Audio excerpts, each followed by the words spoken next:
ప్రేమగల తండ్రి, యేసు ప్రభువు పరిశుద్ధ పావన పుణ్య నామమును బట్టి మీకు స్తోత్రాలు చెల్లిస్తూ మమ్మను సజీవులుగా ఉంచి ఈ మాసము 3వ శనివారం కూడా మీ పాదాల దగ్గర కనపడే అవకాశం అనుగ్రహించినారు. మీకు స్తోత్రాలు. మా ఆయుష్ మీరు పొడిగించినారు. ఈ సంవత్సరం కూడా ఉండనిచ్చినారు. ఇది మీ కృపే కనుక మిమ్మల్ని స్తుతిస్తున్నాము. మమ్మను ప్రేమించి మా కొరకు శిలువ మీదకి వెళ్ళి రక్తము కార్చి చనిపోయి సమాధి చేయబడి తిరిగి లేచినందుకు స్తోత్రాలు. మరలా మా కొరకు రానయ్యున్నందుకు స్తోత్రాలు. ఇట్టి శుభప్రదమైన నిరీక్షణ మీ శిలువ ద్వారా మాకు ఉచితముగా దయచేసిన విధానము కొరకై మీకు స్తోత్రాలు. ఎవరు ఈ రక్షణ ఆశీర్వాదమును అనుభవించి శిలువ ఆశ్రయం కిందకు వచ్చినారు, శిలువ శక్తి కిందకు వచ్చినారు, శిలువ వార్త యుద్ధకు వచ్చినారు, శిలువ నీడ దగ్గరకు వచ్చినారు, శిలువ ధ్వజము దగ్గరకు వచ్చినారు, వారందరిని బట్టి స్తోత్రాలు. ఇంకా లోకమునకు వెరితనమైన ఈ శిలువను అంగీకరించకుండా దేవుని జ్ఞానమైన ఈ శిలువను యేసు నిరాకరిస్తున్న వారిని కరుణించి వారు కూడా మీ వైపు ఆకర్షించబడినట్లు సహాయం చేయండి. రక్షించి పాప క్షమాపణ ఇచ్చి ఆత్మ సంబంధమైన ఆశీర్వాదం పొందినట్లు చేయమని ప్రార్థిస్తున్నాం. వ్యాధిని ప్రార్థన మందిరాన్ని బట్టి స్తోత్రాలు. భక్తులను బట్టి, పరిశుద్ధులను బట్టి, బాధ్యత వహించు వారు బట్టి, దాసు ఆనంద్ గారి సేవకులను బట్టి, కుటుంబాన్ని బట్టి మీకు స్తోత్రాలు. దాసు మనోహర్ గారు కుటుంబం ఇతరులు కలిసి ఏ సందర్భాల్లో సహాయపడి పనిచేయటానికి ఇచ్చిన అవకాశం కొరకై మీకు వందనాలు చెల్లిస్తున్నాం. ఈ దినము రేపు మీ ప్రజల మధ్యలో ఉండే అవకాశము మీరు అనుగ్రహించినందుకు స్తోత్రములు చెల్లిస్తున్నాం. సమీప దూర ప్రాంతాల నుండి వచ్చిన వారిని బట్టి స్తోత్రాలు. రాలేక ఆన్లైన్లో లైవ్ స్ట్రీమ్ వింటున్న వారిని మీరు జ్ఞాపం చేసుకొని కొన్ని మాటలు అందరికీ అనుగ్రహించమని ప్రార్థిస్తున్నాం. పాటల ద్వారా మీరు మాకు ఇచ్చిన ప్రోత్సాహాన్ని బట్టి స్తోత్రాలు. మీ వాక్యము కూడా మాకు దయచేయమని ప్రార్థిస్తున్నాను. నన్ను మీ రక్తం చేత కడిగి పరిశుద్ధపరచుము.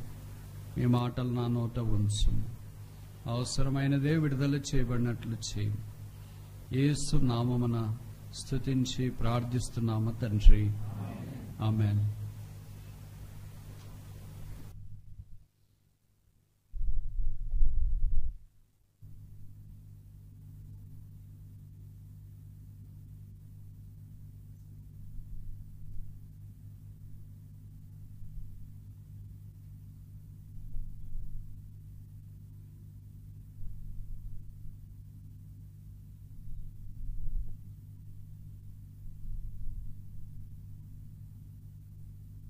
యేసు శిలువ మానవ కోటికి దేవుడు సిద్ధపరిచిన ఆధ్యాత్మిక ఆశీర్వాదం. యేసు శిలువ ద్వారా మనుష్యుడు సంపాదించిన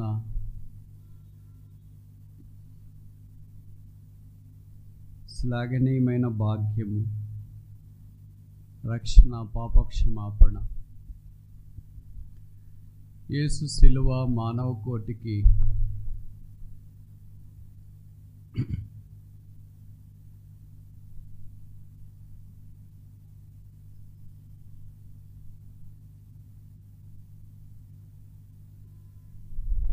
ఆశీర్వాదము, క్షేమము.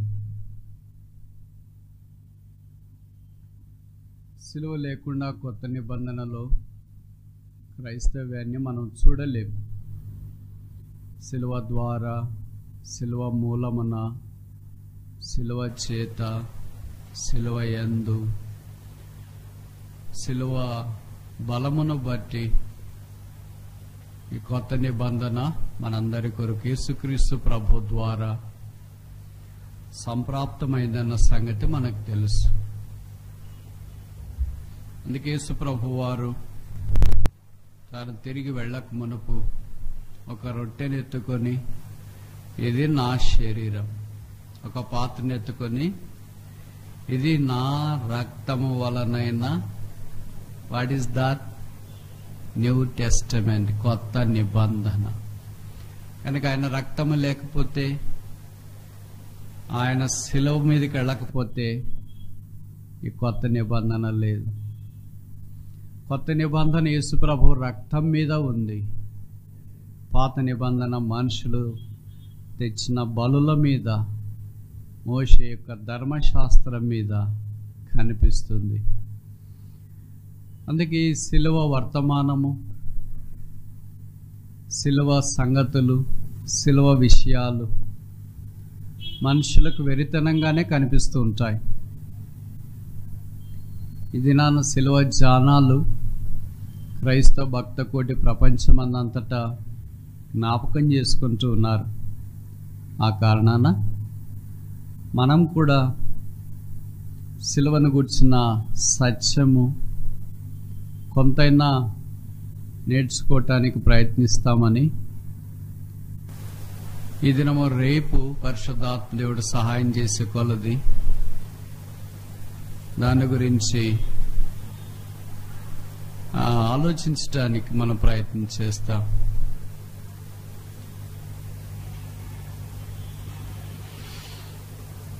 కొత్త నిబంధనలో సిలువ అనే మాట 28 సార్లు కనిపిస్తుంది. కనీసం 28 times. The word cross is mentioned for about 28 times in the New Testament. మొదట మత్తయి సువార్త 10వ అధ్యాయములో యేసు ప్రభువారి నోటిలో నుండే బయటికి వచ్చిన మాట. మత్తయి సువార్త 10వ అధ్యాయము 38. మత్తయి 10:38. Matthew chapter 10 verse 38.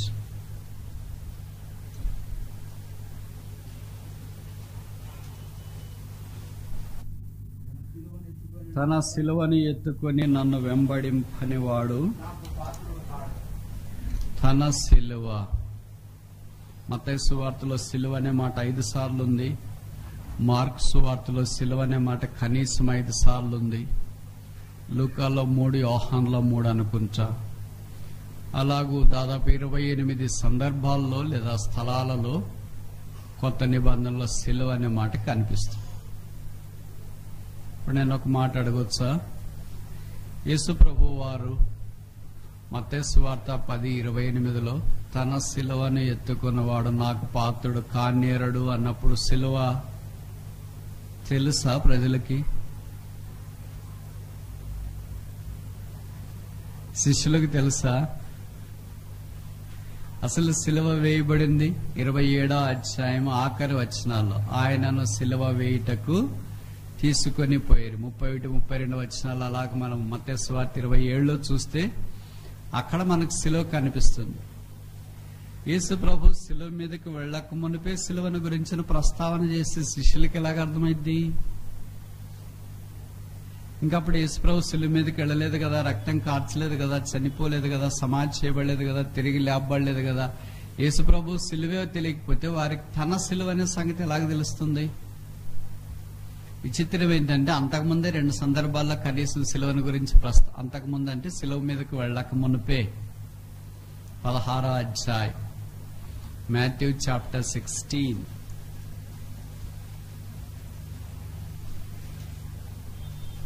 verse 24. మత్తయి 16:24.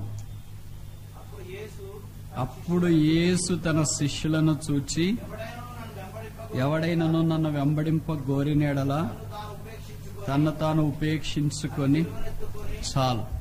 ఇప్పుడు యేసుప్రభు చనిపోయాడా? సిలువ దగ్గరికి వెళ్ళాడా? 16వ అధ్యాయం మాట్లాడేటప్పుడు నో, వెళ్ళలేదు. ఇంకా 10వ అధ్యాయంలో మాట్లాడేటప్పుడు వెళ్ళాడా?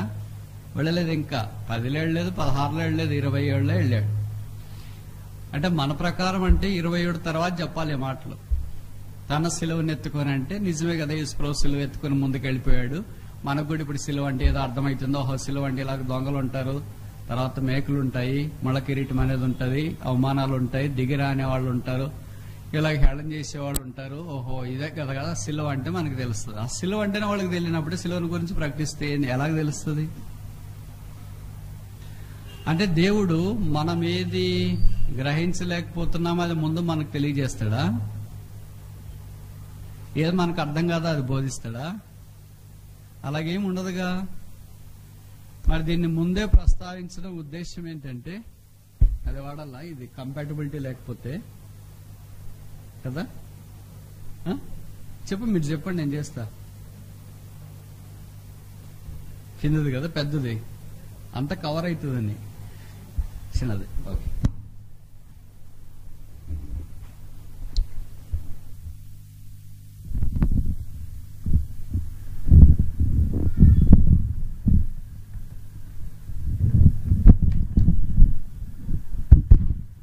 మీకు ఎప్పుడు అనిపించలేదా ఇట్లా? చాలా మందిరాల్లో నేను చూసా, లైవ్ ఇస్తుంటారు, ఇంత మైకులు పెద్ద పెద్ద పెట్టుకోనండి. ఏం లాభం ఉంది? అది మినిమం కాన్సెప్ట్. మైక్ ఎంత చిన్నగా ఉంటే ఫేస్ అంత క్లియర్గా ఉంటుంది, ప్రజలు చూడటానికి ఉంటారు. అనేది మినిమం ఐడియా. దాన్ని కామన్ సెన్స్ అంటారు. పెద్ద పెద్ద 3 స్టాండ్లు పెట్టి మూతి దగ్గర పెట్టింటారు పెద్ద పెద్ద సంఘాలు. అరే ఏం చేస్తున్నారు వాళ్ళంతా? ఎవరు చెప్పే నాదులు లేడా? మళ్ళీ అందరు ఇంతింత జీతాలు, ఇంతింత చదువుకున్నారు, ఇంతింత ఇళ్ళు, ఇన్ని కార్లు. ఎంత తక్కువ చెప్తే అంత మంచిది వాళ్ళ స్టేటస్ని గురించి. Should look decent, neat, clear, presentable, audible, visible, godly, divine, spiritual, sublime. అంతా వాడి ఇంత మైకులు పెట్టుకుని ఇదేంటో నాయన వీళ్ళకి ఏమైనా కొద్దిగానే ఉందా లేదా అని బయట వాళ్ళు అనుకుంటున్నారు. వాళ్ళే నాకు చెప్పినారు. అప్పుడు నేను లైవ్ చూడ్డం మారాను. సంఘాలు చూస్తుంటే ఒక్కోళ్ళు ఇంత 3 పెట్టుకుంటారు, ఇక్కడొకటి ఇక్కడొకటి ఇక్కడొకటి. Fully covered, face covered, mouth covered. Okay. యేసుక్రీస్తు ప్రభువారు శిలువ మీదకి వెళ్ళకమునిపే శిలువను గురించిన ప్రస్తావన, శిలువను గురించిన అవగాహన ఎవరికి ఉండాలంటే సామాన్యమైన ప్రజలు కాదు, చేపలు రొట్టెలు తిని వెళ్ళిపోయిన వాళ్ళు కాదు, శిష్యులకు. ఎవరు శిష్యులు అంటే డిసైపుల్స్ ఇంగ్లీష్లో ఉంది. The who have come into the discipline. Discipline అంటే శిక్షణలోనికి వచ్చిన వారు శిష్యులు. అసలు శిక్షణలోకే రాకపోతే శిష్యులు ఎలాగైతారు? మనకేం శిక్షణ ఉందా అంటే నో ట్రైనింగ్, నో డిసిప్లిన్. సిలువ cross is always for discipled people or disciplined people, divine people, devoted people, daring people. అదే లేనప్పుడు తన సిలువను వాళ్ళు ఎత్తుకోలేరు. వాళ్ళు దాని గురించి యేసుప్రభుతో కూడా విస్తారంగా వివరణ కోరినట్లు వాక్యంలో మనం చూడం. ఏదో వినేసినారు, మనం విన్నట్లు వాళ్ళ దాన్ని వాళ్ళు వెళ్ళిపోయారు. ఏంటి ప్రభు అసలు సిలువ అంటే మాకు ఇప్పటిదాకా తెలియదు, ఇట్స్ న్యూ కాన్సెప్ట్ కదా, అది ఎట్లా అర్థం చేసుకోవాలి ఏం కదా? వేరే కాన్సెప్ట్లు అయితే ఇంతకుముందే చెప్పినారో అర్థమైతే, అది కొత్త కాన్సెప్ట్ కదా. కనుక ఎలాగా అని వారు అడిగినట్లు కానీ ప్రభు వారికి బోధించినట్లు కానీ వివరంగా వాక్యంలో మనం చూడం. అయితే ప్రభుకు స్తోత్రాలు. ఆయన తన సిలువను గురించిన ప్రస్తావన తాను వెళ్ళక మునిపే వారికి బోధించి వారిని భౌతికంగా ఆత్మీయంగా సిద్ధపరిచినట్లు వాక్యంలో మనం చూస్తాం. సరే, ఆఖరిగా సిలువను గురించిన ప్రస్తావన హెబ్రీ పత్రిక 12వ అధ్యాయం 2వ వచనం. Hebrew chapter 12 verse 2. ఆయన తన ఎదుట ఉంచబడిన ఆనందము కొరకై అవమానము నిర్లక్ష్య పెట్టి చాలు ఎండ్యూర్డ్ ద క్రాస్. సిలువను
మనకు తెలుగులో 13, 15 కలిసి ఉన్నాయి. నేను చూద్దాం.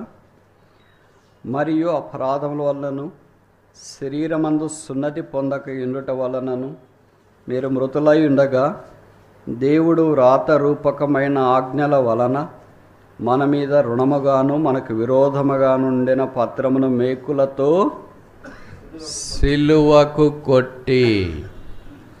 కనుక సిలువను గురించిన ప్రస్తావన కొలసీలతో కూడా అపోస్తలుడైన పౌలు మాట్లాడడం మనకు పరిచయం. కనుక మన పాపపు పత్రం, విరోధముగా ఉన్న పత్రమును మేకులతో సిలువకు కొట్టి ఏం చేశారు? ఇక్కడ రాయబడింది, దాని మీద చేవ్రాతను తుడిచి వేసి మనకు అడ్డము లేకుండా దాన్ని ఎత్తి వేసి మన అపరాధములన్నింటినీ క్షమించి ఆయనతో కూడా మిమ్మను జీవింపచేసెను. కనుక శిలువ ఆశీర్వాదాలు ఈ వచనములో చాలా వివరంగా పరిశుద్ధాత్మ దేవుడు మన కొరకు రాయించినాడు. ఇప్పుడు మనం అన్నిటి చూడలేము, ఎందుకంటే ఈ శిలువను గురించి ధ్యానించడానికి ఏ జీవితకాలం సరిపోదు, చెప్పటానికి ఏ నోరు సరిపోదు, వినటానికి ఏ చెవులు సరిపోవు, గ్రహించడానికి హృదయం పొరపాటును కూడా సరిపోదు. ఇవన్నీ క్రోడీకరించుకొని హృదయంలో భద్రపరచుకోవటానికి ఆయుష్కాలం సరిపోదు. ఎందుకంటే బైబిల్లో రాయబడింది, cross is the mystery of God. శిలువ దేవుని మర్మము.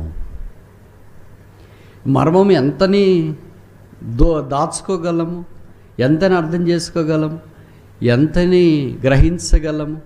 కనుక ఏదో ఒక విషయం అంతా, ఒక నానో పార్టికల్ అంతా, అది మనం కొన్ని నిమిషాలు చూడటానికి ప్రయత్నం చేస్తాం. అపరాధములను క్షమించి. కనుక సిలువ ద్వారా మొదట మనకి ఏమొచ్చిందంటే క్షమాపణ, సాల్వేషన్. దీన్నే మనము పేరు పెడదాం, the grace of the cross. సిలువ కృప. మనకు విరోధంగా ఉంది ఏంటి? మన పాపం. మనకు అడ్డంగా ఉంది ఏంటి? మన పాపం. దేవుని దగ్గరికి మనం వెళ్లకుండా మన మీద నేరస్థాపన చేస్తుంది ఏంటి? మన అపరాధాలు. ఇదంతా చేవ్రాత రాసినారు బాగా చేత్తో. వీళ్ళు బాగా మీ మాదిరి బాగా రాసేవాళ్ళే రాసినట్టున్నారు అనుకుంటా. సాతాని హ్యాండ్ రైటింగ్ బాగుంటుంది, మీకు తెలుసా? మనం రాసేది మనకే అర్థం కాదు, వేరే వాళ్ళకి పొరపాటును కూడా అర్థం కాదు. కానీ సాతాను రాసేది వాడికి అర్థమవుతుంది, ఇంకా మనకి క్లియర్గా, క్రిస్టల్ క్లియర్గా అర్థమవుద్ది. ఏ లాంగ్వేజ్లో రాయమన్నా, ఏ క్యాప్స్లో రాయమన్నా, స్మాల్స్లో రాయమన్నా, ఫిగరేటివ్గా రాయమన్నా, డయాగ్రమాటిక్గా రాయమన్నా, ట్యాబులర్ ఫామ్లో రాయమన్నా, ఎట్లా రాయమన్నా రాస్తాడు మన పాపాలు. కనుక అలాగ అందరూ ఒక్కొక్క పాపాలు రాసేసి పెద్ద డైరీలు తయారు చేసి పెట్టేశాడు. అది పత్రం అంట. పత్రం అంటే మీకు తెలుసు అనుకో, డాక్యుమెంట్ అంటే very very valuable in the sight of devil, not for us. మనకు విరోధంగా ఉండేది మనకేం విలువ ఉంటుంది? మన పక్షంగా ఉంటే if the document is for us then it's so valuable. ఇప్పుడు మన మార్క్స్ కార్డు, 10th క్లాస్దో, ఇంటర్మీడియట్దో, రేషన్, ఆధార్ కార్డు, ఏదో మనకున్న డాక్యుమెంట్ మనకు సంబంధించి మనకు ఫార్గా ఉంటే మనకు విలువైంది. మనకు విరోధంగా ఉంటే మనం అంత విలువైందిగా దాన్ని భావించలేము. కానీ ప్రతి ఒక్కళ్ళ డాక్యుమెంట్ పెట్టుకున్నాడు. అంటే ఇది 100 రూపాయలు, 200 రూపాయలు, 500 రూపాయలు ఏవో ఉన్నాయి కదా, అది స్టాంప్ పేపర్స్ అంటారు దాన్ని. అలాంటి స్టాంప్ పేపర్స్ మీద ఎవరి పేరు వాళ్ళది రాసినారు. నా పేరు రాసి, సన్ ఆఫ్ అని మా నాన్నగారి పేరు రాసి, డేట్ ఆఫ్ బర్త్ అన్నీ వేసి కింద వరుసగా పాపాలు రాశారు. అలాగే మీ పేర్లు రాసి, మీ నాన్నగారి పేరు, మీ అమ్మగారి పేరు రాసి, మీ పాపాలని రాసి, పత్రాలన్నీ బండిల్స్ తెచ్చినాడు. ఎక్కడికి? సిలువ దగ్గరకి. యేసుప్రభు అవన్నీ తీసుకొని ఆ సిలువ మీద మేకులతో కొట్టి చేవ్రాతను తుడిపి. రాసిన చేవ్రాతను తుడుపుతాం కదా, ఎరేజర్ అంటాం కదా మనం తుడిపేది, లేదా ఫ్లూయిడ్ వేసి పూస్తాం. కొన్ని తుడిపినా కూడా కనిపిస్తూ ఉంటాయి. తుడిపి మేకలతో కొట్టి, అంటే ఇంక మేకలతో కొట్టిన తర్వాత ఇంకేం విలువ ఉండదు. మీలో కొంతమంది సైన్స్ స్టూడెంట్స్ ఉంటారు కదా, ఇంటర్మీడియట్లో కానీ, డిగ్రీలో కానీ, పీజీలో కానీ, ప్రాక్టికల్ ఎగ్జామ్స్కి వెళ్ళేటప్పుడు రికార్డ్స్ తయారు చేసుకుంటారు. ప్రాక్టికల్ ఎగ్జామ్ లోపలికి అలౌ చేసేటప్పుడు బయట మీరు రికార్డ్ తీసుకొని వరుస ప్రకారం నిలబడితే మీ నంబర్ ప్రకారం పిలుస్తారు. అటెండరే వాళ్ళు ఉంటారు, వాళ్ళే పవర్ఫుల్ సైన్స్ డిపార్ట్మెంట్లో. మీకు ప్రొఫెసర్ల కింద వాళ్ళే పవర్ఫుల్. అది ఎక్కడైనా, మెడికల్ కాలేజ్ అయినా, ఇంజనీరింగ్ కాలేజ్ అయినా, ఏ కాలేజీలోనైనా lab attender is more powerful than other teaching faculty. Teaching faculty ఏం చెప్పినా వాళ్ళు ఒప్పుకోరు, ఎందుకు వాళ్ళు చెప్పిందా మనం వినాలంటారు. ఆ ఎక్స్పెరిమెంట్ ఇస్తాం, అస్సలు అది పని చేయిస్తారంటాడు, అది బాగా పని చేస్తుంటుంది, పని చేయిస్తారంట. కనుక వాళ్ళు ఇది పని చేస్తారంటే అదే చేయాలి, ఇది బాగుందంటే అదే చేయాలి. సరే, మన పేరు పిలిచినప్పుడు లేదా నంబర్ పిలిచినప్పుడు మనం లోపలికి వెళ్తే పక్కనే మీ రికార్డు ఇక్కడ పక్కన పెట్టి లోపలికి వెళ్ళండి అంటారు. అలాగే అందరు రికార్డు పెట్టిన తర్వాత మనం లోపలికి వెళ్ళి ఎక్స్పెరిమెంట్లు చేస్తూ ఉంటే మళ్ళీ అటెండర్ ఎవరో వచ్చే రికార్డుని బయటికి తీసుకొని ఒక పెద్ద మేక తీసుకొని ఇలాంటిది ఒక సుత్తి తీసుకొని దానికి ధన్ ధన్ ధన్ మధ్యలో కొడుతూ ఉంటాడు. మనమేమో ఇంట్లో రికార్డు తమ్ముడు కానీ చెల్లి కానీ ఎవరు ముట్టినా అసలు మనవాళ్ళు ముట్టేట్లకు ఫీల్, రే దాన్ని ముట్టద్దో జాగ్రత్త, దాని మీద నీళ్ళు పడుతున్నాయి, అది పడుతున్నాయి, ఇది పడుతున్నాయని ఎంత భద్రంగా పెట్టుకొని అన్నీ చేస్తే ఆడ మేకలు కొడుతుంటే మనకు అనిపిస్తుంది, ఇదేంటిది ఈ సెమిస్టర్ అంతా ఇంత భద్రంగా పెట్టుకుంటే మేకలు దించేస్తున్నారు దీంట్లోని. కానీ దించడమే కాదు, ఇలాగ ఇసిరి పడేస్తుంటాడు వచ్చినప్పుడు. తర్వాత మనం ఎగ్జామ్ అయిపోయి బయటకు వచ్చేటప్పుడు ఎక్కడుంది సార్ మా రికార్డ్ అంటే, ఇదిగో అక్కడ పడేసిన తీసుకెళ్ళంటాడు. అది మరలా మనకి ఇష్టం ఉంది కదా, మన తమ్ముడు అంటే చెల్లి అంటే అని అదే గ్రూప్ తీసుకున్న తర్వాత వాళ్ళకి ఆ రికార్డ్ ఇస్తే చెల్లదు, ఇంకా ఇట్స్ ఎవాల్యుయేటెడ్. కానీ అప్పుడే ఎవాల్యుయేట్ చేస్తారు, ఇట్స్ ఇన్వాలిడ్. దాంట్లో రాసిన రాతలు అన్నీ ఇన్వాలిడ్. అలాగే సాతాను మన మీద కూడా ఒక పెద్ద రికార్డ్, పాపపు రికార్డ్ ఆఫ్ ద సిన్ లేదా సిన్స్ ఒకళ్ళ మీద రాసి శిలువ దగ్గరికి తీసుకొని వచ్చినాడు. చూడండి, ఇన్ని కోట్ల మంది బిలియన్స్ కొలది ప్రజలు చేసిన పాపాలన్నీ యేసుప్రభువు వారు అవన్నీ తీసి మేకులు కొట్టి చేవరాతన తుడిచి ఎత్తి వేసి, ఎక్కడెత్తేసాడు? బైబిల్లో పాత నిబంధనలో చెప్పబడిన సముద్రగాధంలో పడివేసాడు. మామూలు మనం ఇంట్లో ఏదైనా పెడితేనే మళ్ళీ మనకు గుర్తుండదు. తాళపు చేయి పెట్టినా, మొబైల్ పెట్టినా, కొంతమంది మొబైల్ పెట్టింటే ఎక్కడ పెట్టింటారో వాళ్ళకే తెలియదు, తాళపు చెవులు పెట్టింటే ఎక్కడ పెట్టింటారో వాళ్ళకే తెలియదు. ఎతికి అయిపోయిన తర్వాత లేదా ఒక పెన్ను ఉంటుంది, అయ్యో పరీక్ష అప్పుడు పెన్ను కనిపించలేదు అనుకుంటాం. సరే ఇంకేం చేస్తాం, ఎతుకుతామంటే ఏం లాభం ఉందిలేని కొత్తది తీసుకొని వెళ్ళి ఎగ్జామ్ రాసి వచ్చిన తర్వాత మనం ఉదయం ఏ పెన్ను కొరకు ఎతికామో ఆ పెన్ను మన దగ్గర కనిపిస్తుంటుంది. సంకలో బిడ్డను పెట్టుకుని ఊరంతా తిరిగినట్టు ఉంటుంది. ఇలాంటి ప్రతినిత్యం మనకు జరిగే కార్యక్రమాలు రోజు మరి మీకు జరుగుతాయి లేదో, నాకు మాత్రం రోజు ఇవే జరుగుతుంటాయి. అలాగ మనం చిన్నది పెడితే ఒక పెన్ డ్రైవ్ ఉంటుంది, పెన్ డ్రైవ్లో మనం మీద ఫైల్స్ పెట్టుకుంటాం, చాలా జాగ్రత్తగా పెట్టుకుంటాం. అవసరానికి పెన్ డ్రైవ్ కనిపించట్లేదు, ఇంట్లోనంతా మనం ఒక యుద్ధం చిన్నపాటి థర్డ్ వరల్డ్ వార్ క్రియేట్ చేస్తాం. నా బ్యాగ్ ఎవరు ముడతారో ఏంటో, ఏదో ఒక్క వస్తువు కూడా ఇక్కడ కనిపించదు, అన్నీ అక్కడ పడేశారు, మొబైల్ ఇటు పడేశారు, పెన్ డ్రైవ్ ఇటు పడేశారు, అది యూపీఎస్ ఏంటి అది ఇటు పడేశారు, ఇది ఇటు పడేశారు, మెమరీ ఇటు పడేశారు, ఇటు పడేశారు. అసలు ఇది ఇల్లా, ఇది కొంపనా, నరకమా, నీకే తెలియాలి మరి ఎక్కడున్నావో.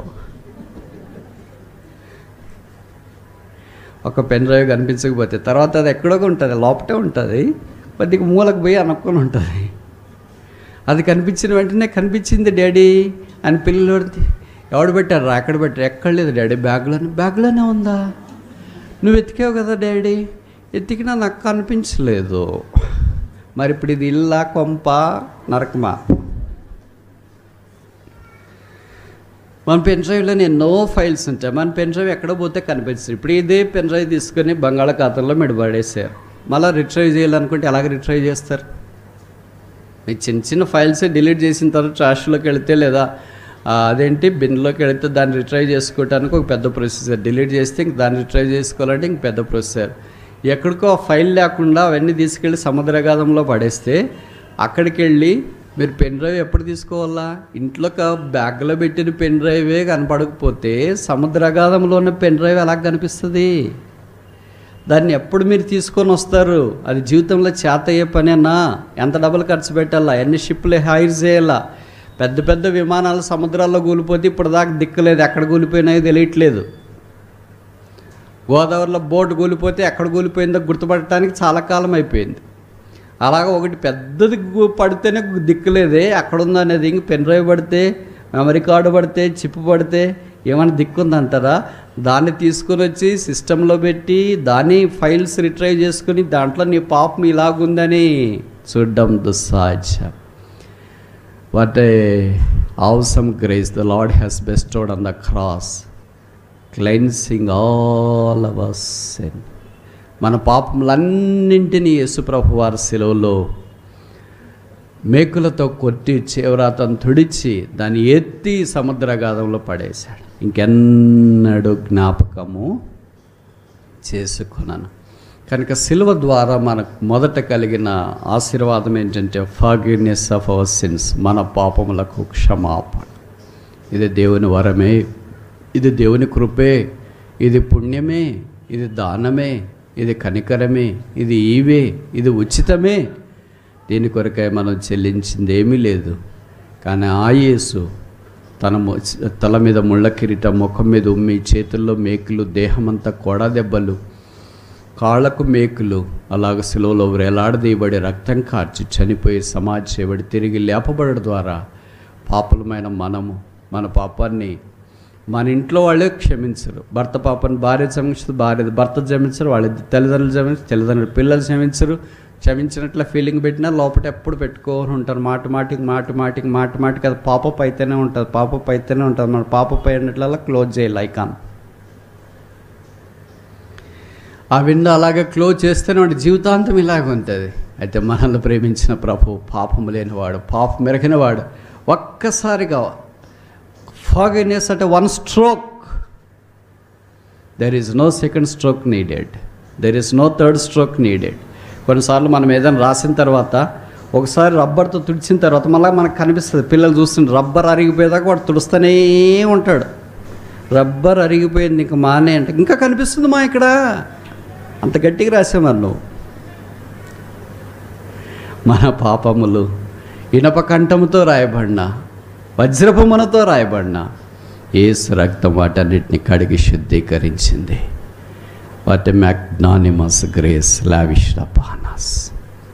ఈ శిలువ ద్వారా మనకు కలిగిన అపూర్వమైన ఆశీర్వాదము ఈ క్షమాపణ. ఈ క్షమాపణే లేకపోయింటే ఇది నాన్న శిలువ యొక్క విలువ మానవ కోటికి ఏమీ అర్థమైండేది కాదు, తెలిసిండేది కాదు, గ్రహింపులోనికి వచ్చిండేది కాదు. కనుక ఆ శిలువ ద్వారా మనం పొందిన క్షమాపణను బట్టి ప్రభువుకు వందనస్తులమై ఉన్నాం.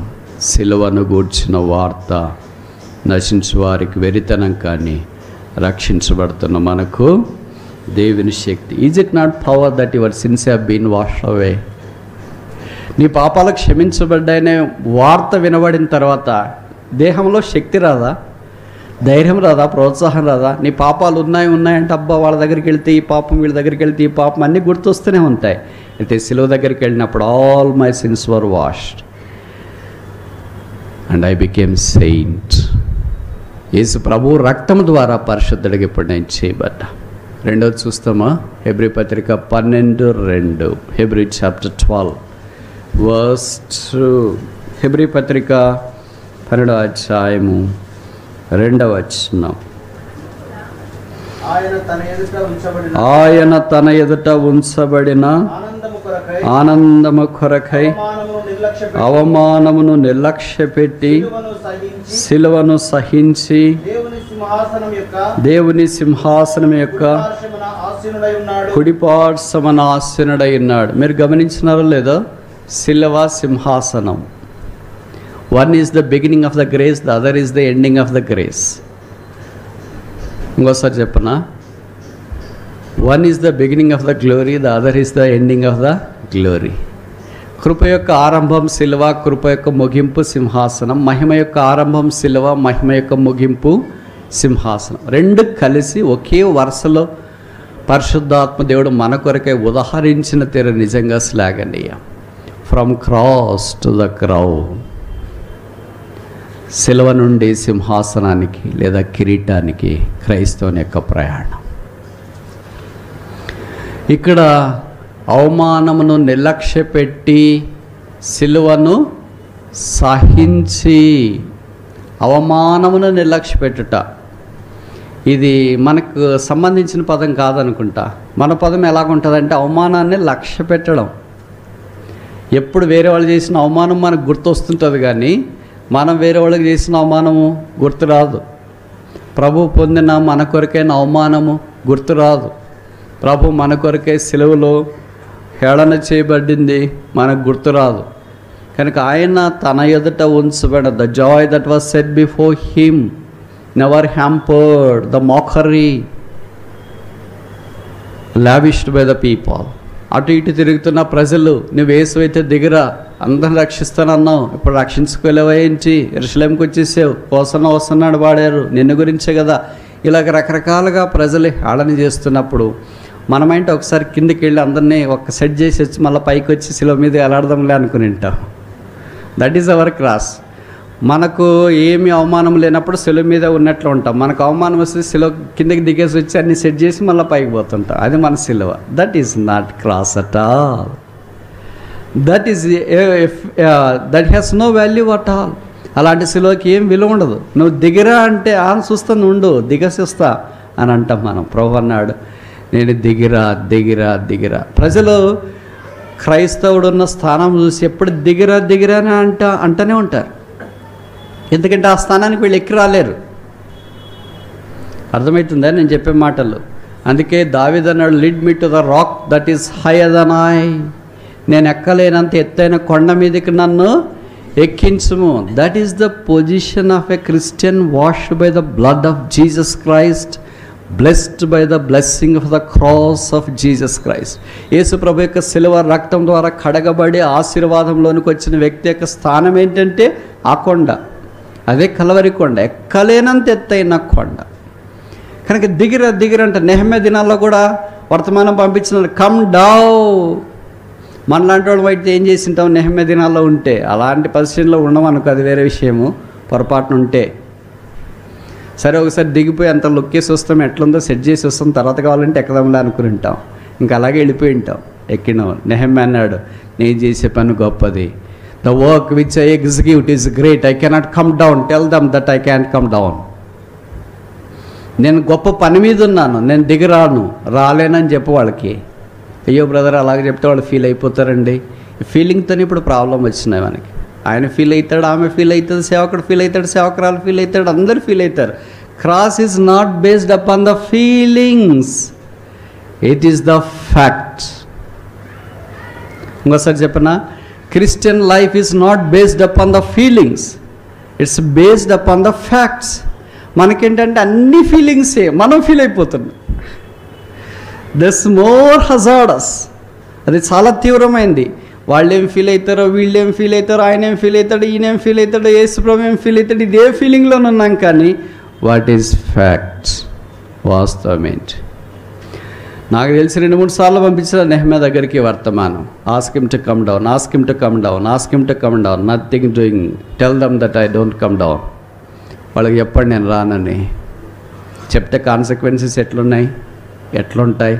యేసుప్రభుని కూడా దిగిరా దిగిరా దిగిరా అని. యేసుప్రభు దిగొస్తే ఎలాగుంటుంది? వాళ్ళు కింద వాళ్ళు ఉంటారా ఏంటి? ఊహించుకోండి, ఊరికి దిగి వచ్చినాడు అనుకోండి, కింద వాళ్ళు ఉంటారా ఏంటి? ఉండలేరు. సరేనా? మరి ఆయన పైకి పోయినప్పుడు కూడా కింద చుట్టుపక్కల ఉన్న వాళ్ళు ఉంటారా ఏంటి? ఉండలేరు. ఆయన పైన ఉన్నా ఉండలేరు, కింద ఉన్నా ఉండలేరు. ఆయన మానవుడిగా, పరిపూర్ణమైన మానవుడిగా, దైవ కుమారుడిగా సెలవులో మౌనం వహించిన, బైబిల్లో రాయబడింది, అతడు నోరు తెరవ. This is the ultimate plan of cross. నోరు తెరవలేదు. మనల గురించి అయితే నోరు ముయ్యలేదు. అతడు నోరు ముయ్యలేదు. ఆమె, కొంతమంది నిద్రలో కూడా నోరు తెరుచుకొని నిద్రపోతుంటారు. దోమలు, ఈగలు అన్నీ నోరు మూసుకొని నిద్రపోండి ఇప్పుడైనా అంటే వాళ్ళకి భయము. ఉదయం లేచిన తర్వాత మళ్ళీ నోరు మాట్లాడటానికి వస్తుందో రాదని. ఎందుకంటే వాళ్ళ నోటి ద్వారా బతుకుతారు. They live by mouth, not by word of God.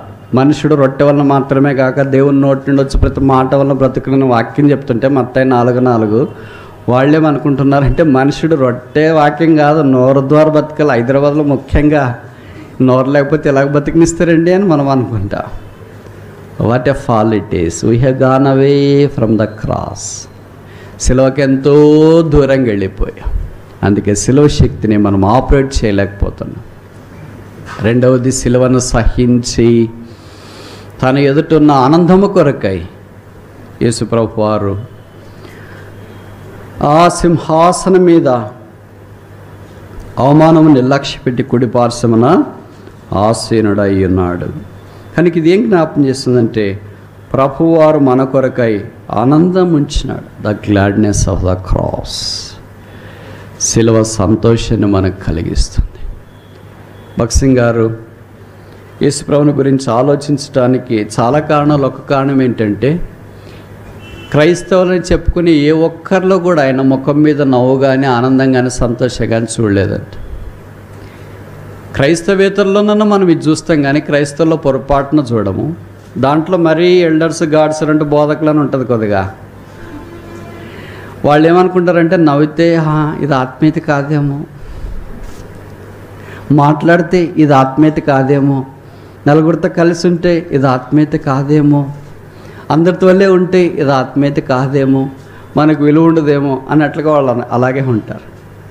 ఇదే చాలామంది ప్రభు దగ్గరకు రాకుండా చేస్తుంది. A Christian has not recorded the gladness, the joy of the cross on his face.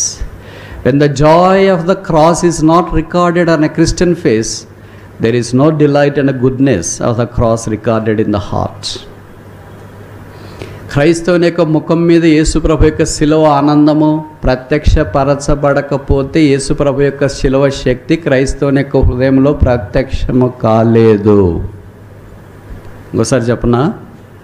ఎన్నిసార్లని చెప్పు, మాకేమి.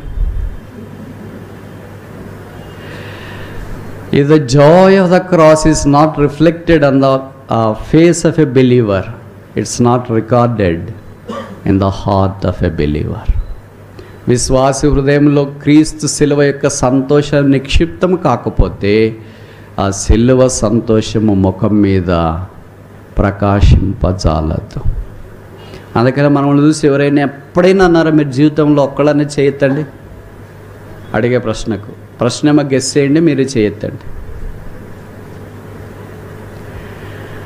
మీరు చూస్తే ఎప్పుడు నవ్వుతుంటారు, చాలా సంతోషంగా ఉంటారు, కష్టాలు కూడా చాలా సంతోషంగా ఉంటారు, ఇబ్బందులు కూడా చాలా సంతోషంగా ఉంటారు, కరోనా వస్తుందన్నా సంతోషంగా ఉంటారు, సెకండ్ వేవ్ అన్నా సంతోషంగా ఉంటారు. అసలు మీరు సంతోషంగా ఉంటేనే కారణం ఏంటి అని ఎవరైనా ఎప్పుడైనా మిమ్మల్ని అడిగినారా అనేవాళ్ళు ఉంటే చేయొద్దండి. వెరీ గుడ్, అందరు నా టైపే. నన్ను ఇప్పటిదాకా జీవితంలో ఏ వ్యక్తి అడగలేదు. పైపెచ్చి నన్ను ఏమైనా అడిగారో తెలుసా? సార్ ఎందుకు మీరు ఎప్పుడు డల్గా ఉంటారు, ఏదో కోల్పోయినట్లుంటారు, ప్రపంచ భారమంతా మీరే మోసుకున్నట్లుంటారు, ఎందుకు సార్? అప్పుడు నేను ఓహో now I'm a true believer. ఎందుకంటే మా భక్తులంతా అలాంటి వాళ్ళే కదా, మా జాతమైన వారంతా అలాంటి వాళ్ళే కదా, మా సేవకులు, బోధకులు, కాపర్లు, ఉపదేశకులు అందరూ మేము తిరిగే సర్కిల్ అంతా సేమ్ టు సేమ్. ఇప్పుడు నాకు అర్థం, ఓహో నేను కూడా I'm also one of them. అలాంటి వారికి నేను కూడా ఒకటే అని. మీరు చూడండి, ఎవరైనా ఇలాగే ఉంటారు కదా, ఎలాగా ప్రపంచ భారం అంతా వాళ్ళే మోసుకున్నట్లు. అట్లాస్ మాదిరి, హెర్కులస్ మాదిరి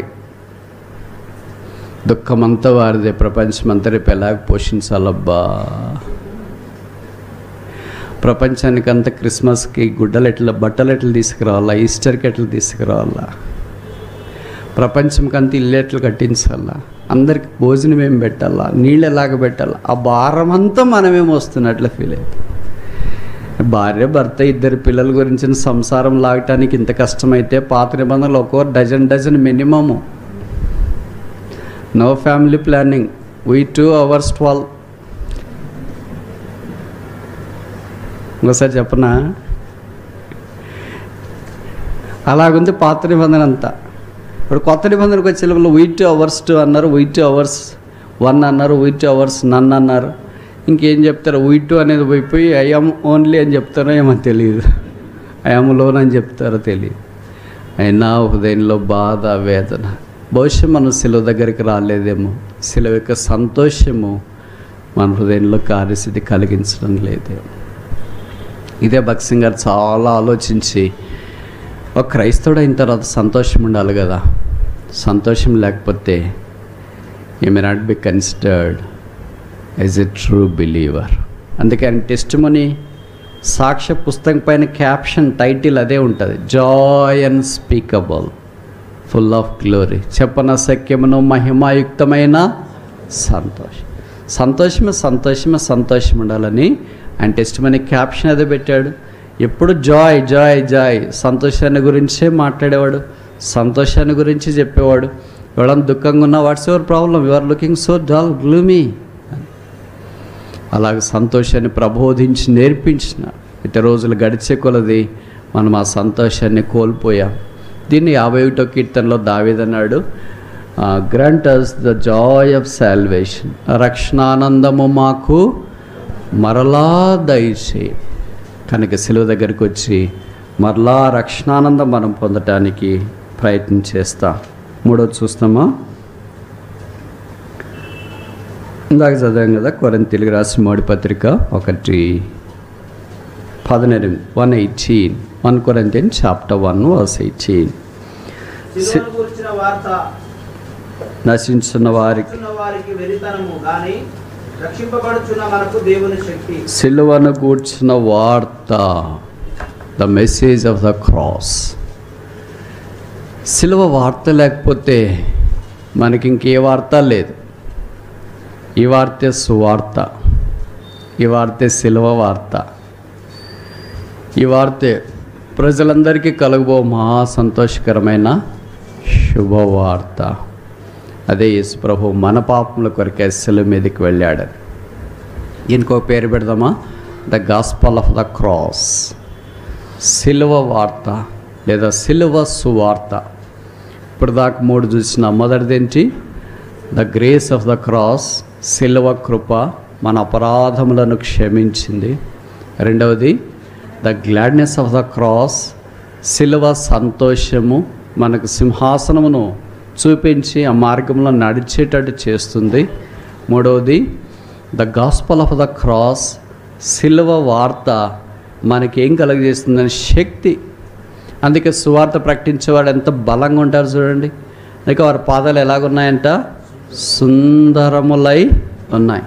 అందుకే మన పాదాలు సుందరంగా ఉండాలని అనుకుంటే మనం ఏదో పెద్ద ప్యూమా, నైక్, అడిడాస్ ఇలాంటి షూలు అలాంటివి వేసుకుంటే సుందరంగా ఉన్నాయని కాదు అర్థం. అంటే వేసుకోవద్దండి నేను చెప్పట్లేదు, మీ ఇష్టము, మీ డబ్బులు, మీకు షాపింగ్ అమీర్పేట అన్ని దగ్గరలో ఉన్నాయి. సువార్త లేకపోతే ఆ షూ తీసేస్తే పర్లోకానికి వెళ్ళిన తర్వాత షూ నాట్ అలౌడ్. ప్రభా నేను ఎప్పుడు షూ భూమి మీద కూడా తీసేయలేదు, ఇప్పుడు ఎలాగంటే దేవతలు చెప్తారు తీసేసి రాగా. నాన్న నువ్వు తీసేసి రాకపోతే మేమే తీసేస్తాం. అందుకని ఎలాగుందంట ఆమె పాదాలు, సంఘం పాదాలు, పరమగీతం 7వ అధ్యాయం 1వ వచనం. పరమగీతం 7వ అధ్యాయం 1వ వచనం.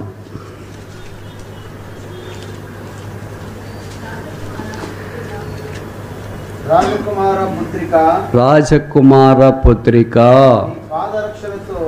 నీవెంత అందముగా నడుచుచున్నావు. రాజకుమార పుత్రిక, ఈమెవరు? Very good. ఇది ఆఖరి లాస్ట్ క్యాప్షన్. అంతదాకా ఆమె పేరేంటి? 1వ అధ్యాయం, పరమగీతము 1వ అధ్యాయం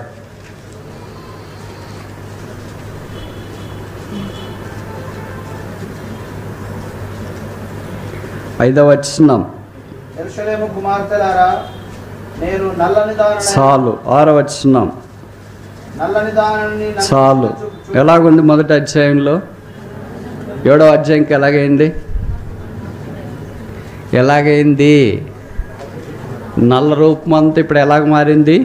రాజకుమార పుత్రికగా మార్చబడింది. ఇది లాస్ట్ క్యాప్షన్. దాదాపు 7 పేర్లు ఆ షూలమ్మెతికి, పెళ్లి కుమార్తెకు, సంఘానికి పరమగీతంలో పరిశుద్ధాత్మ దేవుడు ఇచ్చినాడు. దాంట్లో ప్రియురాలని, సుందరని, సహోదరని, ప్రాణేశ్వరని ఇలాంటి పదాలు వాడుతూ చివరిగా రాజకుమార పుత్రిక అంటే రాణిగా కాబోతుంది. ఇంకా ఇప్పుడు రాజకుమార పుత్రిక గురించి మాట్లాడడం ఆరంభించిన వెంటనే ఏమన్నాడు?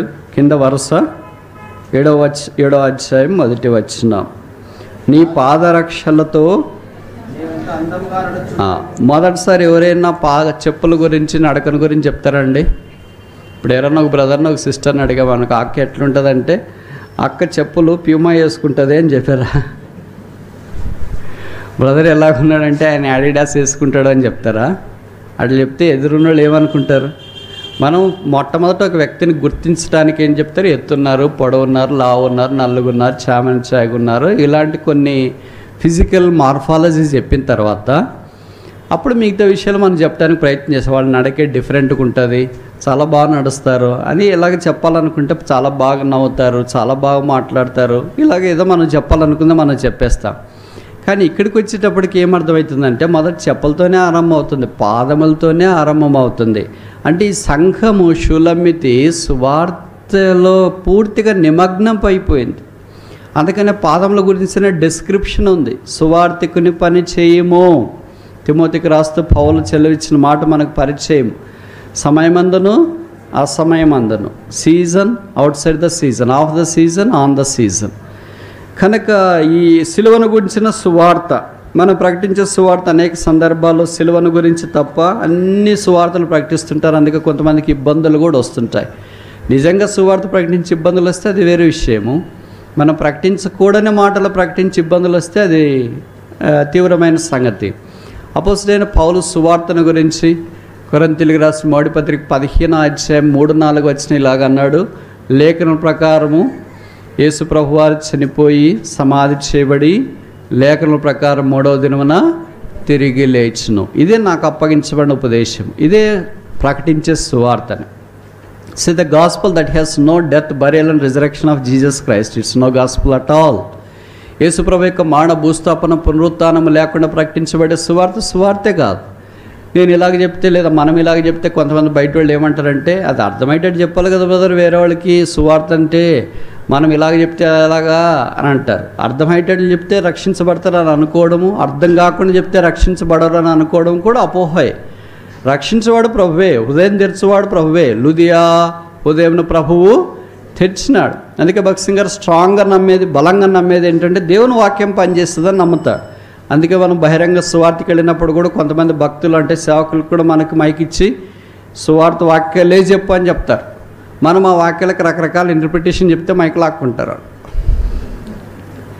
వాక్యాలే చెప్పన్నాడు, వాక్యాలే చెప్పాలా, బైబిల్లో సువార్త వాక్యాలన్నీ.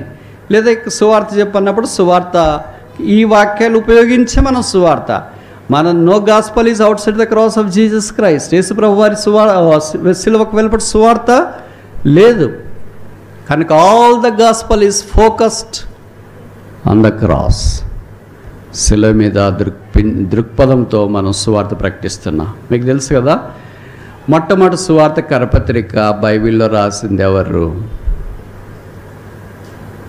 నేనే చెప్తా, మీరు వినండి. పిలాతు. మొట్టమొదటి సువార్త కరపత్రిక టైటిల్ ఏంటి? Jesus of Nazareth, the king of juice. నజరేయుడైన యేసు, యూదులకు రాజు.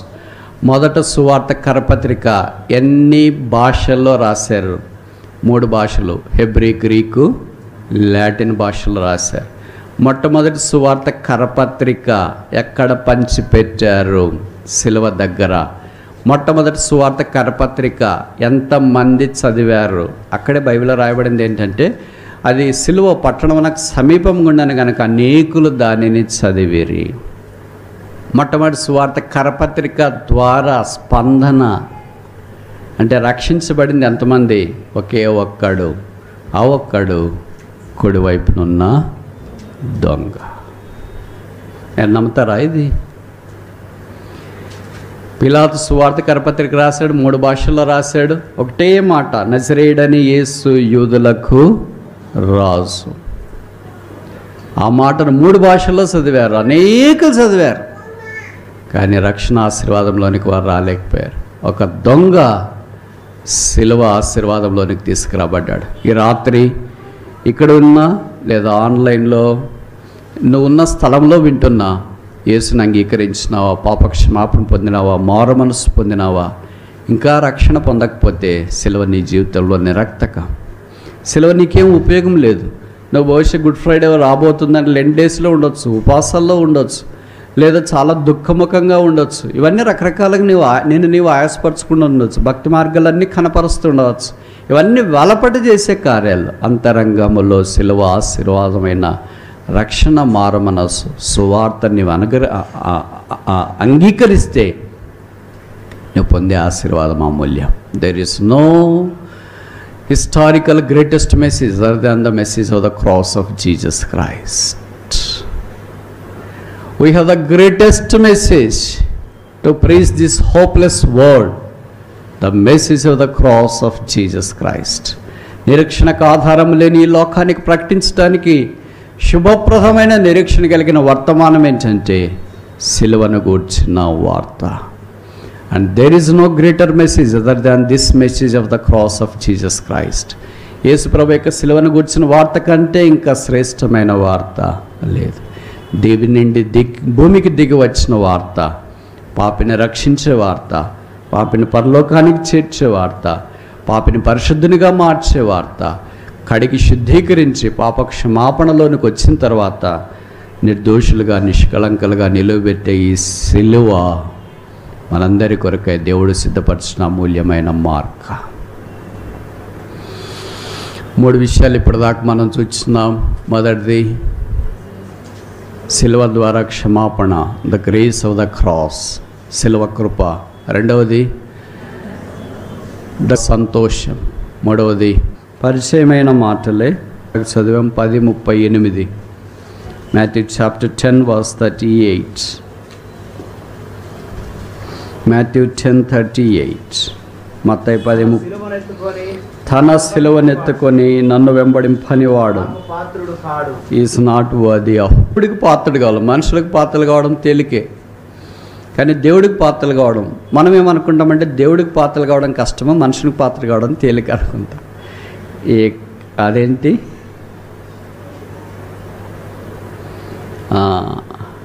కామర్లు వచ్చిన వాళ్ళకి అందరూ పచ్చగా కనిపిస్తారంటారు కదా, అలాగ లోకానికి పాత్రలు కావడం తేలిక అనిపిస్తుంది. దైవికమైన వారికి యేసు ప్రభుకి సిలువకు పాత్రలు కావడం వాళ్ళకి తేలిక అనిపిస్తుంది. వాళ్ళకి ఏది తేలిక అనిపిస్తుందో దైవాంశ సంభూతులకు లేదా భక్తులైన వాళ్ళకి అది మనకు కష్టం అనిపిస్తుంది. వాళ్ళు ఎలాగ సిలువను మోసుకున్నారు, వాళ్ళు ఎలాగ సిలువ వెంబడి వెళ్ళారు, వాళ్ళు ఎలాగ వెళ్ళారు, నా యేసు మార్గం నడుతుంది, సిలువను వీడని సిలువనండి, ఇవన్నీ అలా ఎలాగ చేశారా అని మనకు అనిపిస్తుంది. మనకంతా లోకమే కనిపిస్తుంది కనుక లోకం వైపు వెళ్ళాలని మనకు. తన సిలువనెత్తుకొని, cross is a personal glory. It is the government operated in individual's heart. Cross is the government of God. సిలువ దేవుని ప్రభుత్వం. ప్రభుత్వం అంటే అర్థం ఏంటి? కొన్ని నియమాలు ఉంటాయి, నిబంధనలు ఉంటాయి. వెళ్ళేవాళ్ళు ఎడమ సైడ్ వెళ్ళాలా, వచ్చేవాళ్ళు కుడివైపు రావాలా, ఇవన్నీ కొన్ని నిబంధనలు. ట్రాఫిక్ లైట్ దగ్గర ఆగాల, టర్నింగ్ దగ్గర కొద్దిగా స్లో చేసుకోవాలా, జీబ్రా మార్కింగ్ దగ్గర స్లో, కొన్ని నిబంధనలు ఉన్నప్పుడు దాన్ని ఏమంటానంటే మనము ప్రభుత్వము అని అంటాం. సిలువ దగ్గరికి వచ్చినప్పుడు కూడా సిలువ మనల్ని గవర్న చేస్తుంది, ప్రభుత్వం చేస్తుంది. ఆ ప్రభుత్వానికి మనం లోబడి కొలది సిలువ మన హృదయంలో కార్యసిద్ధి కలుగుతుంది. అందుకే అపోస్తలుడైన పౌలు అన్నాడు కదా, yet not I but Christ liveth in me as I am crucified with Christ. నేను క్రీస్తుతో కూడా సిలువ వేయబడి ఉన్నాను, ఇక జీవించేవాడను. ఎందుకని? My government is collapsed. అర్థమైందే? I have no government of my own. నా ప్రభుత్వం లేదు, నా సింహాసనం లేదు, నా మాట లేదు, నాదేం లేదు. It's all collapsed at the cross. మరి ఇప్పుడు ఏ ప్రభుత్వంలో పనిచేస్తున్నాం? At not I but Christ liveth in మీ. క్రీస్తే నా యందు జీవిస్తున్నాడు కనుక క్రీస్తు ఆత్మ ద్వారా ఎలాగ నడిపించబడుతున్నానో, అందుకే కదా రోమాపత్రిక 8:14 అనుకుంటా, ఎందరు దేవుని ఆత్మ ద్వారా నడిపించబడతారో వారందరూ దేవుని కుమారులు అయి ఉంటారు. కనుక led by the spirit of God, దేవుని ఆత్మ ద్వారా నడిపించబడుతున్నాము కదా.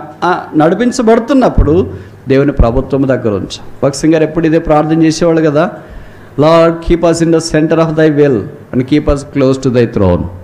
నీ సింహాసనానికి సమీపముగా మమ్మల్ని ఉంచుము, నీ చిత్తం యొక్క కేంద్రములో ఉంచుము. మనకి సింహాసనం దగ్గరికి, శిలువ దగ్గరికి రావడం ఇంత బరువు అయితే సింహాసనం దగ్గరికి ఎలాగొస్తాం? శిలువ మోసుకుంటేనే సింహాసనం దగ్గరికి వస్తాం. శిలువ పక్కన పడే సింహాసనం దగ్గరికి వస్తామంటే కుదరదు. షార్ట్ కట్లు ఏమి ఉండవు. అక్కడికి వచ్చిన తర్వాత థర్మకోల్ శిలువ చేసుకుంటారంటే కుదరదు. అక్కడ అమ్మేవాళ్ళు కూడా ఉండరు. మనకంతా రెడీమేడ్ కదా, ఇన్స్టెంట్ రెడీ. ఎవరో ఒకళ్ళు ఉంటారు అనుకుంటే, ఎక్కడికి వెళ్ళినా ఎవరో ఒకళ్ళు ఉంటారులే. మాస్క్ని మర్చిపోయినామంటే ఎవరో ఒకళ్ళు తెస్తారులే, శానిటైజర్ మర్చిపోయి ఎవరో ఒకళ్ళు తెస్తారులే, బైబిల్ మర్చిపోయినా ఎవరో ఒకళ్ళు తెస్తారులే. ఇన్స్టెంట్గా ఏదో ఒకటి ఉంటుంది అనుకుంటా.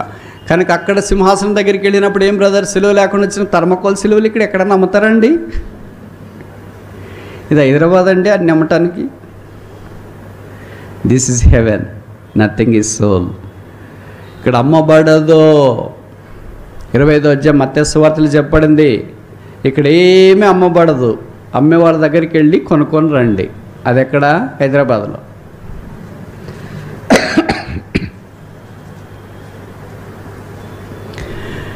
కానీ జ్ఞాపకం ఉంచుకోవాల్సిన సంగతి ఏంటంటే, మన సిలువను ఎత్తుకున్నప్పుడు, మన పరిస్థితులన్నీ ప్రతికూలంగా ఉన్నప్పుడు తండ్రి చిత్తానికి యేసుప్రభువు వారు అప్పగించుకోవటానికి ఇష్టపడరు. Not my will but thy will be done. అదే ప్రభుత్వం కిందికి వచ్చట. ఆయన ప్రభుత్వం కిందికి వచ్చినప్పుడు ఆయన ప్రభుత్వంలో ప్రభువు. అందుకే అపోస్తలుడైన పౌలు అంటే తార్సువాడైన సౌలు రక్షణ పొందిన వెంటనే చెప్పిన మాట, లార్డ్ హూ ఆర్ట్ thou? ప్రభువా నీవెవడవు? ప్రభువా అని ఎవరంటారు? మనం అంతా అంటనే ఉన్నాం కదా. అందుకనే నాకు తెలిసి అంత సూటబుల్ కాదేమో అది. మనకంటే మీరు బాధపడతారేమో. నాకు a person who has come into the lordship can only call him lord. ఎవరైతే ఆయన ప్రభుత్వం కిందకు వచ్చినారో వాళ్ళ ప్రభువా అంటే బాగుంటుందేమో, కానీ వాళ్ళ ప్రభుత్వాల్లో ఉండి ప్రభువా ప్రభువా అని పిలుచువాడు. అలాగే మన ప్రార్థనలో వేరే పదాలు మనకు రావు కదా. ఆ పదం కూడా నేర్చుకున్నాం అనుకో, అది వేరే విషయము. అందుకే రావు కనుక మనం ప్రభు ప్రభు ప్రభు ప్రభు ప్రభు ప్రభు అని పిలుస్తూనే ఉంటాం. ఆయన ప్రభుత్వం దగ్గరికి రాలేము. ఉదాహరణకు లోతు ఉన్నాడు అనుకో, లోతు దగ్గర కూడా దేవదూతలు వచ్చినారు, అయ్యా ఇక్కడ ఉంటే బాగుండదు, నువ్వు చాలా సమస్యలు వస్తాయి, అక్కడికి వెళ్ళు అని అంటే, నాట్ సో లార్డ్, అలాగో కాదు ప్రభువా అంటేనే ఉన్నాడు, తన ఆప్షన్ చెప్తానే ఉన్నాడు. అబ్రహాం అలా కాదు. 22వ అధ్యాయంలో దేవుడు అబ్రహాం ప్రత్యక్షమై, నీకున్న ఏకైక కుమారుణ్ణి నాకు బలిగా అప్పించాలంటే, ఎస్ లార్డ్, చిత్తము ప్రభువా. ప్రభువా అని ఎవరు అంటారంటే చిత్తము అనేవాళ్ళు అంటారు. అలాగ కాదు ప్రభువా అనేవాళ్ళు కూడా ప్రభువా అంటే వాడు ప్రభుత్వం కిందికి రాలేదని అర్థం. 5వ దాకా చూసి ముగిస్తామా? గలతీ పత్రిక 6వ అధ్యాయం, గలేషియన్స్ చాప్టర్ 6 verse 14. గలతీ 6:14. అయితే ప్రభువైన యేసుక్రీస్తు శిలువయందు తప్ప మరి దేని యందును అతిశయించుట నాకు దూరమవును. చాలు. సిలువ యందు అతిశయించుట. Cross is the glory of God. సిలువ దేవుని మహిమ. No cross no glory. సిలువ లేకుండా మహిమ లేదు. మనం ఎంత సిలువకు దగ్గరగా ఉన్నామో మహిమకు అంత దగ్గరగా ఉన్నాం. మనం సిలువను హృదయంతరంగంలో ఎంత ఆపరేట్ చేసుకుంటామో మహిమ ఆ మెజర్లో, ఆ మల్టిట్యూడ్లో మన దగ్గర పనిచేయడం మనం గమనిస్తుంటాం. అందుకనే అపోస్తలుడైన పౌలు గలతీలకు రాస్తూ కనీసం 3 సందర్భాల్లో సిలువను గురించిన ప్రస్తావన తెచ్చినట్లు మనం ఎరుగుదాం. ఆ సిలువ మహిమలోనికి ప్రతి విశ్వాస రావాలని ఆయన కోరుతున్నాడు. I exalt, I boast, I glory in the cross. మనమైతే రకరకాల దాన్ని బట్టి అతిశయిస్తుంటాం. అందుకనే బైబిల్లో రాయబడింది కదా ఇర్మియాలో, సూర్యుడా నీ శౌర్యాన్ని బట్టి అతిశయించవద్దు, జ్ఞాని నీ జ్ఞానాన్ని బట్టి అతిశయించవద్దు. ఇంకా భూమి మీద కృప చూపుచు నీతి న్యాయములు జరిగించు యెహోవాను నేనే అని గ్రహించాలి. బలం కలిగిన వాళ్ళ బలాన్ని బట్టి, జ్ఞానం కలిగిన వాళ్ళ జ్ఞానాన్ని బట్టి, అధికారం కలిగిన వాళ్ళ అధికారాన్ని బట్టి. వాళ్ళంటే 3 ఇక్కడ ప్రస్తావించినాడు. ఇక్కడ మనకు అన్నీ ఇవే ఉంటాయి. మన కులం అనేదో, లేకపోతే బ్యాక్గ్రౌండ్ అనేదో, చదువు అనేదో, స్థానం అనేదో, డబ్బు అనేదో, తర్వాత సీనియారిటీ అనేదో, జూనియారిటీ అనేదో, తలాంతులు అనేదో ఎన్ని ఉంటాయో అతిశయించడానికి నెంబర్ ఆఫ్ రీజన్స్ ఉంటాయి. But all are nothing but a trash. అతిశయించడానికి ఒకే ఒక హేతు, ఒకటే కారణం, I glory in the cross of Jesus Christ. నేను సిలువైంద తప్ప మరి దేని ఎందుకు అతిశయించటం నాకు. అయ్యో బ్రదర్ మీరు ఇంత చదువుకున్నారు, అయ్యో సిస్టర్ మీరు ఇంత అందంగా ఉన్నారు, అయ్యో బ్రదర్ మీరు ఇంత సంపాదిస్తున్నారు, అయ్యో మీరు ఎంతైనా ఏం లేదు. సిలువ దగ్గరికి వచ్చినప్పుడు ఎవ్రీథింగ్ నల్లిఫైడ్. సిలువ అన్నింటిని ఏం చేసిందంటే నిరర్థకం చేసింది. ఇప్పుడు ఆ సిలువ యొక్క ఆశీర్వాదం మనం పొందాలనే దేవుడు కోరుతున్నాడు. కనుక మన ఆనందము, మన అతిశయము, మన ఆశీర్వాదము, మన అసమానత, మన ఆరోగ్యము యేసుప్రభు యొక్క సిలువ ద్వారా సాధ్యమవుతుంది. ఇది నశించు వారికి వెరితనం, కానీ రక్షించబడుతున్న మనకు దేవుని శక్తి. 5 విషయాలు చూసుకున్నాం. మొదటిదేంటి? The grace of the cross. శిలువ కృప, అపరాధముల నుండి మనలను క్షమించినాడు, రక్షణ ఇచ్చినాడు, సాల్వేషన్. రెండవది ఏంటి? The gladness of the cross, శిలువ యొక్క సంతోషం, ఆనందం. ఇప్పుడు మనల్ని సులువుగా చిక్కులు పెట్టి ప్రతి పాపము నుండి తప్పించిన సాంక్టిఫికేషన్, పరిశుద్ధత ఇచ్చిన. మూడవది ఏంటి? The gospel of the cross, శిలువ వార్త.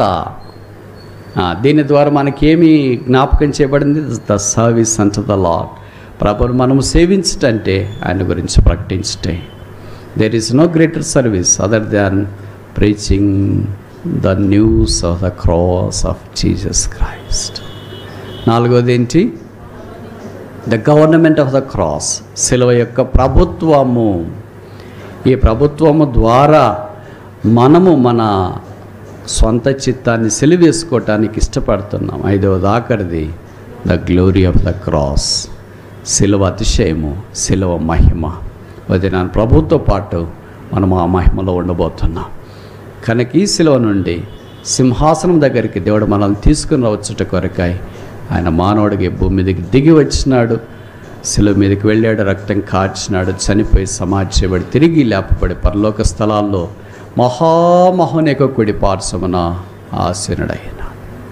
కనుక ఆ శిలువ ద్వారా కలిగిన ఈ 5 ఆశీర్వాదాల్లో మనం ఇప్పుడు ఏ ఆశీర్వాదం దగ్గరికి వచ్చినా, మొదటి దాని దగ్గరికి వచ్చింటే రెండవది, రెండో దగ్గరికి వచ్చింటే మూడు దగ్గరికి వచ్చింటే నాలుగు దగ్గరికి వచ్చింటే 5.